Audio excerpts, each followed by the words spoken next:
হাসপাতালের সামনে বসে পড়লেন তারা, তালা ভাঙতে গিয়ে বসে পড়লেন। এবার তারা বসে পড়লেন এবং দেখতে পাচ্ছি হাসপাতালের যে মূল গেট, সেই গেটের সামনে দাঁড়িয়ে বিক্ষোভ দেখানো শুরু করে দিলেন। এই মুহূর্তে এখন কোথায় সিকিউরিটি? এখন ওরা সিকিউরিটি দেখাচ্ছে। যখন একটা মেয়ে রাত 8:30-9টার সময় বেরিয়ে যায়, একটা রেজিস্টার মেনটেন হয় না। আমরা যদি একটা হসপিটাল কর্তৃপক্ষের সাথে কথা বলার জন্য বলছি, ওনারা কেউ এখন বলতে একজন আসছেন না। আমরা বলেছি 4 জন প্রতিনিধি দল যাবে, সেটা ওনারা দেখা করতে দিচ্ছে না। তৃণমূলের লোক ঢুকছে কেন? আমরা জানতে পারছি যে অ্যারেস্ট হয়েছে তার মধ্যে একজন কর্পোরেশনের লোক আছে। আমরা আবার দেখতে পাবো যে এই সরকারের লোক আছে বলে লোক আছে, আমরা আগের জায়গায় জানতে পেরেছি। বেসরকারি ভাবে কর্পোরেশনের লোক আছে। আমরা দেখতে পাবো আগামী দিন আবার তৃণমূলের লোক আছে। লোক ঢুকেছে আমরা বলছি না, আমরা আবার জানি এটা আগামী দিন যদি ভালো করে ইনভেস্টিগেশন হয়, তৃণমূলের যোগ এর মধ্যে পাওয়া যাবে। এই তো হসপিটালের কর্তৃপক্ষ চুপ করে বসে আছে। কোথায় ছিল যখন একটা মেয়ে 8:30-9টার সময় যখন এই হসপিটাল থেকে বাইরে যাচ্ছে, একটা রেজিস্টার মেনটেন হচ্ছে না? তাহলে বাবা মারা কোথায় পাঠাচ্ছে? রাজ্যের কোথায় নাম যাচ্ছে? কিছু নেই। সব ছেড়ে দিন। সিকিউরিটি বেরোবার সময় প্রত্যেকটা হস্টেলে আমরা দেখেছি যে একটা সিকিউরিটির কাছে রেজিস্টার মেনটেন হয়, এইখানে সেই রেজিস্টার অব্দি মেনটেন নেই। আমাদের কাছে প্রশ্ন এটাই, কলেজ কর্তৃপক্ষের কাছে আমাদের এরকমই কিছু প্রশ্ন আছে এবং আগামী দিন যদি এরকম ঘটনা না হয় সেই নিয়ে আমাদের কিছু কথা আছে। সেইটা অব্দি ওনারা কথা বলার টাইম দিচ্ছেন না। প্রত্যেকটা গেট বন্ধ করে রেখেছে। কি করে ডাক্তার ঢুকছে, কি করে পেশেন্ট ঢুকছে? এইরকম হসপিটাল চলবে? আমরা এখান থেকে কোনো রকম উঠবো না। ঢুকতে পারছে, আমরা ঢুকতে পারবো না। নেতারা ঢুকেছে, আমাদের জন্য শুধু প্রতিবাদ বন্ধ। বিরোধী যারা আছে তাদের সাথে কোনো কথা হবে না। আমাদের এইটা থাকবে, এখানে আন্দোলন আরো সবাই বসে রয়েছেন এবং স্বাভাবিকভাবেই সবচেয়ে বড় প্রশ্ন এই মুহূর্তে দাঁড়িয়ে যে তাদের বক্তব্য তৃণমূলের লোকজন অবশ্যই তৃণমূলের কালকে যারা এসেছে তাদের সঙ্গে হসপিটাল অথরিটি দেখা করেছে, কিন্তু আমরা যখন আসছি আমাদেরকে ভয় কেন করছে তারা? তার মানে কি তৃণমূলের কাছে আশ্বস্ত হচ্ছে কলেজ কর্তৃপক্ষের যে গাফিলতি আছে, এটা কি তৃণমূলরা এসে ঢাকা চাপাতে চেষ্টা করছে? আমাদেরকে কিসের ভয়? কেন আমাদেরকে আটকাচ্ছে? এখন দেখো এই মুহূর্তে তুমি দেখতে পাচ্ছ যে কংগ্রেসের কর্মী সমর্থকরা তারা গেটে বসে পড়েছেন এবং তারা সাফ জানিয়ে দিচ্ছেন যে যতক্ষণ তারা বেরোবেন না এবং যতক্ষণ না পর্যন্ত তারা কর্তৃপক্ষের সঙ্গে কথা বলতে পারছেন, কথা বলতে পারছেন, ততক্ষণ পর্যন্ত বেরোবে না।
একাধিক জায়গায় বিক্ষোভ চলছে। দুর্গাপুরে গণধর্ষণের ঘটনার প্রতিবাদে আসানসোলের ছবিটাও আপনাদের সামনে রয়েছে, সেখানেও বিজেপির প্রতিবাদ বিক্ষোভ। হাসপাতালের গেটের সামনে বিক্ষোভ কংগ্রেসের, আর অন্যদিকে আসানসোল সেখানে প্রতিবাদ বিক্ষোভ বিজেপির।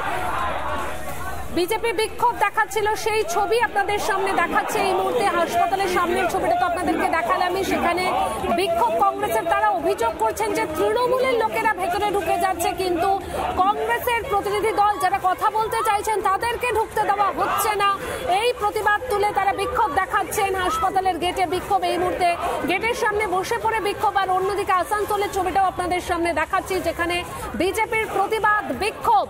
দুর্গাপুরের ডাক্তারি পড়ুয়াকে গণধর্ষণের ঘটনা, এখনো পর্যন্ত এই ঘটনায় 3 জনকে গ্রেপ্তার করেছে পুলিশ। মোট 5 জন অভিযুক্তকে চিহ্নিত করা হয়েছে। হয়েছে, তাদের মধ্যে 3 জনকে গ্রেপ্তার, আরো একজনকে আটক করেছে পুলিশ। এবং যেটা জানা যাচ্ছে যে ড্রোন উড়িয়ে তল্লাশি চলছে, আরো একজনের খোঁজ চলছে। ধৃতদের আজ তোলা হবে আদালতে। 36 ঘন্টা পর ঘটনাস্থল ঘেরা হয়েছে, এই অভিযোগটাও কিন্তু সামনে আসছে। এই রাজ্য জুড়ে একের পর এক নারী নির্যাতনের ঘটনার সামনে আসছে, আর তাতেই প্রশ্ন উঠছে এ রাজ্যে মেয়েদের নিরাপত্তা কোথায়, মেয়েদের সুরক্ষা কোথায়? বিচার চাই, উই ওয়ান্ট জাস্টিস স্লোগান হাসপাতালের গেটের সামনে। কংগ্রেসের বিক্ষোভ, সেই ছবি আপনাদেরকে দেখাচ্ছে এই মুহূর্তে। হাসপাতালের গেটের সামনে ধুন্ধুমার পরিস্থিতি, ইট রড দিয়ে গেট ভাঙার চেষ্টা, একাধিক অভিযোগ করছেন কংগ্রেসের দলের কর্মী সমর্থকরা। সেই ছবি আপনাদের সামনে।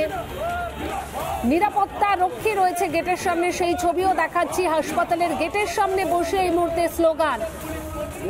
আরো একবার আমাদের প্রতিনিধি পিঙ্কির কাছে চলে যায়। পিঙ্কি, এই মুহূর্তে হাসপাতালের গেটের সামনে বসে বিক্ষোভ, স্লোগান চলছে, আর কি ছবি এই মুহূর্তে, কি বলছেন তারা?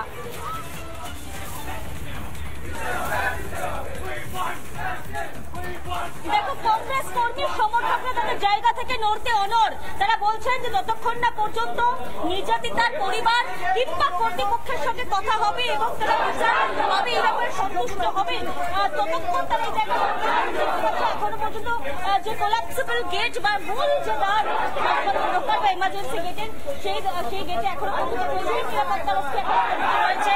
গেটের সামনে মুহুর্মুহু স্লোগান হচ্ছে। আমি দেখেছি মহিলা প্রেসিডেন্ট, তিনি এখানে রয়েছেন, তাদের সঙ্গে কথা বলবো। দিদি, কি মূলত আপনার দাবি রয়েছে? আপনারা নির্যাতিতা পরিবারের সঙ্গে কোনো কথা বলতে চান? কি দাবি রয়েছে?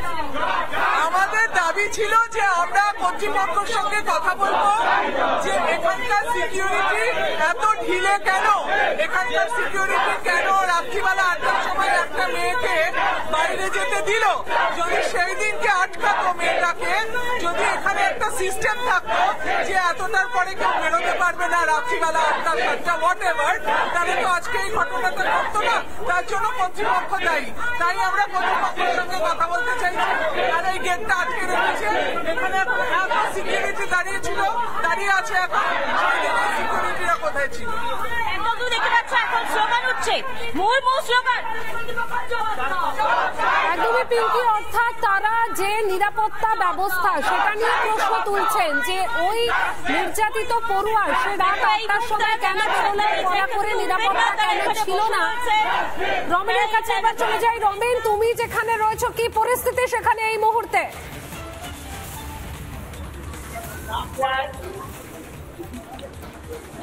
দেখো, কিছুক্ষণের মধ্যে অভয়া মঞ্চের প্রতিনিধিরা এখানে আসছেন এবং সিপিআইএম এর নেতৃবৃন্দ এখানে অপেক্ষা করছে তাদের জন্য। তারা কলকাতা থেকে রওনা ইতিমধ্যে দিয়ে দিয়েছেন। কিছুক্ষণের মধ্যে তারা এখানে এসে ঢুকবে এবং সিপিআইএম নেতৃত্ব এখানে আছেন।